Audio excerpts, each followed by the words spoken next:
అంబటి దివ్య అనుదీప్ మరణంపై విచారణ జరిపి కఠిన చర్యలు తీసుకోవాలని స్టేట్ కాపు జేఏసీ అధ్యక్షులు చందు జనార్దన్ డిమాండ్ చేశారు. నూజివీడు అనుదీప్ స్వగృహంలో వారి కుటుంబాన్ని పరామర్శించిన ఆయన స్థానిక కాపు కుటుంబ సభ్యులను ఉద్దేశించి కీలక వ్యాఖ్యలు చేశారు. అనుదీప్ తండ్రి అంబటి గోపాలరావు తన కుమారుణ్ణి చంపుతామని ఇంటికి వచ్చి గత వారం క్రితం బెదిరించారని అన్నారు. బెదిరించినట్లే హత్య చేశారని తెలిపారు. అనుదీప్ కుటుంబానికి అండగా ఉంటామన్నారు. మృతికి కారకులను శిక్షించాలని పూర్తిస్థాయి విచారణ జరపాలన్నారు. త్వరలో జిల్లా ఎస్పీతో కలిసి విచారణ కోరుకుంటున్నట్లు కూడా న్యాయం కోసం న్యాయస్థానాలను ఆశ్రయిస్తామన్నారు. ఈ కార్యక్రమంలో కమ్ముల కొండలరావు, బసెట్టి ప్రసాద్, ప్రముఖ న్యాయవాది కోటిపల్లి అయ్యప్ప, అంబటి సత్యనారాయణ, శ్రీరాములు సత్యనారాయణ పాల్గొన్నారు. ఫోన్ వస్తే ఎవరైనా అంటే నేను కానిస్టేబుల్ గారిని మాట్లాడుతున్నా అని చెప్పారు. ఏంటి సార్ అన్నాను. ఏంటి సార్ అంటే ఎస్ఐ గారు మిమ్మల్ని రమ్మన్నారండి, ఒక ఇద్దరిని తీసుకొని రమ్మన్నారు మాట్లాడటాక అన్నారు. నేను మళ్ళీ కాల్ చేస్తాను, ఇంటికాడ ఎవరు లేరండి అని చెప్పి ఫోన్ పెట్టేసి మా అన్నయ్య గారిని కనుక్కుంటే మరి అందరు రావాలి కదా సాయంత్రం వెళ్దాం అని చెప్పి అన్నాడు. సాయంత్రం వెళ్దాం అంటే నేను సాయంత్రం వస్తానండి, మా అన్నయ్య గారు, మా తమ్ముడు గారు, మా బావగారు లేరు, సాయంత్రం 6ంటికి వస్తానన్నాను. సర్లే సాయంత్రం వస్తానంటే ఏ టైం చెప్పండి మాకు ఎస్ఐ గారికి చెప్పుకోవాలిగా అన్నారు. 6ంటికి వస్తానన్నాను. అయిపోయింది సార్. అయిపోయి నేను నుంచి కొట్టుకాడికి వెళ్ళాను. ఈ పక్కన ఆడకి వెళ్తే ఎస్ఐ గారు ఫోన్ చేశారు. పేరు చూసి నాకు పోస్ట్ అవుట్ వచ్చి తర్వాత మా డ్రైవర్ గారు కాదులే అనుకొని హలో ఎవరండి అంటే నేను ఎస్ఐని మాట్లాడుతున్నాను సార్, మీరు 6ంటికి వస్తా అన్నారు కదా, సిఐ గారు కూడా వస్తున్నారండి, కొద్దిగా ఎర్లీగా 5 గంటలకు వచ్చేటట్టు చూడండి, 5 గంటలకు రండి మాట్లాడుకుందాం అని చెప్పి ఫోన్ చేశారు సార్. సరే సార్ అని పెట్టేశాను నేను. అసలు ఇప్పుడు ఇన్సిడెంట్ గురించి చెప్పండి బాబు. అసలు ఏంటి? నన్ను తిరుగు నుంచి తీసుకొచ్చాడు సార్. హాస్పిటల్లో ఉంటే ఇంటికి వెళ్ళాను అక్కగారింటికి. దాని ముందు ఒక వారం క్రితం మంగళవారం నాడు నేను డ్యూటీ దిగి వచ్చి పడుకున్నాను. పడుకొని 5ంటికి లేచి సెంటర్కి వెళ్ళాను సార్. 5ంటికి లేచి సెంటర్కి వెళ్తే మా మిస్సెస్ గారు 6ంటికి ఇంటికాడ నుంచి వచ్చింది, పనికెళ్ళి వచ్చింది. పనికెళ్ళి వచ్చాక మా బాబు వచ్చి అమ్మ నీకోసం ఎవరు వచ్చారని చెప్పి అన్నారంట. అంటే బాబు బయట తీసుకొచ్చి మా మిస్సెస్ ఒక పని పిలిచేవాడని ఎవరండి ఏంటి అని అంటే ఇలా మీ అబ్బాయి మా అమ్మాయితో ఫోన్ మాట్లాడుతున్నాడు, మీరు జాగ్రత్త చేసుకోండి లేకపోతే చంపేస్తామని బెదిరించారు సార్. మా మిస్సెస్ గారు వాళ్ళు వెళ్ళిపోయారంట. మా పిల్లోని గద్దిచ్చిందంట, ఫోన్ పగల కొడతా నువ్వు ఇదేంటి పొండయ్యా అని అంటే నేను సిమ్ మార్చుకుంటామా అని చెప్పాడంట.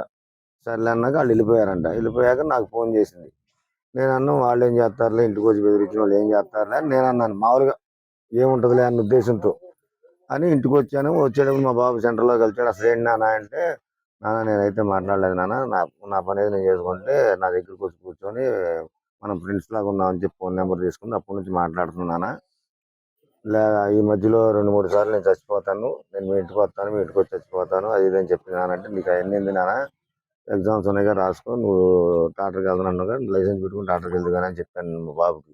సర్లే నాన్న నువ్వు ఆ అమ్మాయి చేసిన మాకు నువ్వు మాట్లాడమాకంటే ఎత్తన్నానా చేయన్నాను అన్నాడు. అవాళ అయిపోయింది సార్. మళ్ళీ నేను డ్యూటీకి వెళ్ళిపోయాను బుధవారం నాడు. శుక్రవారం దిగి హాస్పిటల్ కార్డు చెక్ చేయించుకొని వచ్చి మళ్ళీ ఏహెచ్ఎస్ కార్డు మీద ఉంటుందంటే మళ్ళీ తీసుకొని సాయంత్రం 6:30కి వెళ్ళానండి. అది చెక్ చేయించుకుంటే రేపు వస్తాం అన్నారు. డబ్బులు చూసుకోవాలండి, ఒక 10,000 అంటున్నారు కదా అని వచ్చి మా ఆదివారం నాడు పొద్దున్నే 9:30కి వెళ్ళిపోయామండి. వెళ్ళిపోయిన తర్వాత మళ్ళీ మేము బుధవారం డిశ్చార్జ్ అయ్యాం. బాబుకి ఫోన్ చేశాను, వేరే కార్ అతను ఫోన్ చేస్తే నాకు ఇల్లు తెలియదు కదా బాబాయ్ అంటే దీపు ఒత్తాడు తీసుకొని రమ్మంటే పిల్లోని తీసుకొని వచ్చాడు. మధ్యలో నరసాపురం వెళ్ళిన తర్వాత ఫ్రైడ్ రైస్ తిన్నారంట. అంటే కుర్రోడు కూడా మాకు బాగా పరిచయం, కార్ డ్రైవర్ కూడా. వాడు వీడు దీపురా అంటే నేను పెడతారా అని చెప్పి ఇద్దరు కలిసి ఫ్రైడ్ రైస్ తిన్నారంటండి. తిని బయలుదేరిన తర్వాత 2 కిలోమీటర్లు వెళ్ళిన తర్వాత ఫోన్ వచ్చిందంట. వాళ్ళ నాన్న వచ్చిందన్న సంగతి చెప్పారు. వాళ్ళ ఫ్రెండ్కి ఫోన్ చేసి ఏంటి చూడరా అంటే వచ్చి చూస్తే బండి తిప్పుకొని వెళ్తున్నాడంట. 4:30 ఆ టైంలో అయిపోయింది. సో వచ్చాడు అనుకున్నాడు కావచ్చు. అయిపోయింది సార్, ఇక తిరుగురు వచ్చాడు. నాకు 4:40 ఫోన్ చేసి నాన్న ఎక్కడున్నారు, హాస్పిటల్ కాడ ఇంటికాడ ఉన్నాం అన్నాడు. ఇంటికాడ ఉన్నాం అన్నాక ఇంటికి వచ్చాక ఒక పావు గంటే ఉన్నాడు సార్ అక్కడ. టీ తాగమన్నా మా అక్కగారు మా అత్తయ్య గారు టీ తాగమన్నా తాగలా. వదిలేని తాగలనే అన్నాడు. మా అమ్మమ్మ గారు ఉంటే మాట్లాడొచ్చి మా అక్కతో మాట్లాడొచ్చి కారులో కూర్చున్నాడు. నేను తర్వాత వచ్చాను, ఇక నిదానంగా వచ్చాను సార్. స్పీడ్కి కూడా వద్దని చెప్పి నిదానంగా వచ్చాడు. 5 నిమిషాల దాకా వారింటికి ఇంటికి వచ్చాను సార్. దింపాడు. మా అమ్మగారు చిట్టి తెత్తన బట్టి నుంచి వెళ్ళాయంటే ఇటు నుంచి లోనకి వచ్చి బండి వేసుకొని వెళ్ళాడు మా బాబు. మా అన్నయ్య గారు అడిగినానా అంటే గడ్డేసి రాలేదు కదా, గడ్డి కోయలేదు కదా అంటే కోయలేదు అన్నాడంట. ఒక మాట అన్నయ్య గారితో మాట్లాడింది.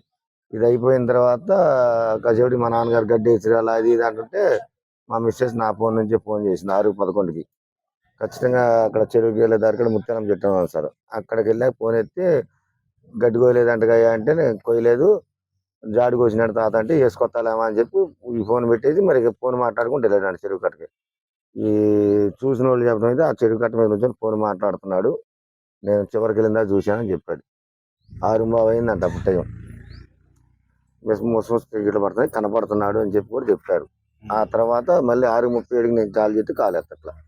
చాట్రాయిలోని అనుదీప్ గారి మరణం మీద మనం కలుసుకోవడం జరిగింది. వారి మరణానికి రాష్ట్ర కాపు జేఏసీ పక్షాన సంతాపం తెలియజేస్తూ వారి కుటుంబానికి అందరికి కూడా సానుభూతిని తెలియజేస్తా ఉన్నాను.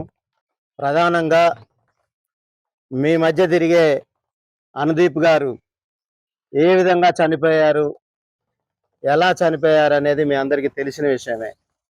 ఈరోజు కుటుంబం వైపు నుంచి అనుదీప్ గారి మరణం వెనుక కారణాలు, హత్య జరిగిందా లేదా ఆత్మహత్య చేసుకున్నారా, ఏ విధంగా ఈ హత్యకి గల కారణం ఏంటి అనేది తేల్చాల్సింది పోలీస్ యంత్రాంగం. అటువంటి పోలీస్ యంత్రాంగం నుంచి చనిపోయిన కుటుంబానికి బెదిరింపులు, హెచ్చరికలు రావటాన్ని రాష్ట్ర కాపు జేఏసీ తీవ్రంగా ఖండిస్తాం. ఎస్పీ గారిని తప్పనిసరిగా కలుస్తాం. ఈ మరణం వెనుక నిజాలను తప్పనిసరిగా విచారణ జరిపి నిజాన్ని నిగ్గు తేల్చే విధంగా జిల్లా ఎస్పీ తప్పనిసరిగా చర్యలు తీసుకోవాలని చెప్పి డిమాండ్ చేస్తాం. ఉన్నతాధికారుల దృష్టికి తీసుకెళ్లటం జరుగుతుంది. అనుదీప్ గారి మరణం వెనుక వారిని ఏ విధంగా హతమార్చారా లేక ఏ విధంగా చనిపోయారనే వివరాలు స్పష్టంగా తెలియజేయాల్సిన అవసరం పోలీస్ యంత్రాంగానికి ఉంది. ఎవరైతే అనుమానితులు ఉన్నారో, ఎవరైతే కారకులయ్యారో, ఎవరైతే బెదిరింపులకు పాల్పడ్డారో వారందరి మీద పోలీస్ యంత్రాంగం చర్యలు తీసుకోవాలని చెప్పి డిమాండ్ చేస్తూ ఈ విషయాన్ని జిల్లా పోలీస్ యంత్రాంగం దృష్టికి, అదేవిధంగా డీజీపీ గారి దృష్టికి, ముఖ్యమంత్రి గారి దృష్టికి రాష్ట్ర కాపు జేఏసీ పక్షాన తీసుకువెళ్తాం. అదేవిధంగా పోలీస్ స్టేషన్లో కొంతమంది అధికారులు సాక్షాత్ కుటుంబానికి ఫోన్ చేసి ఉద్యోగం పోతుంది, లేదా ఆస్తులు పోతాయి, లేదా కేసుల్లో ఇరికిస్తామనే హెచ్చరికలు సరైన విధానం కాదు. కుటుంబాన్ని హెచ్చరిస్తే, కుటుంబాన్ని బెదిరిస్తే కాపు సంఘాలు ఉపేక్షించే పరిస్థితి లేదు. తప్పనిసరిగా కుటుంబాన్ని కాదు తప్పకుండా మాట్లాడాలని కూడా చెప్తున్నారు.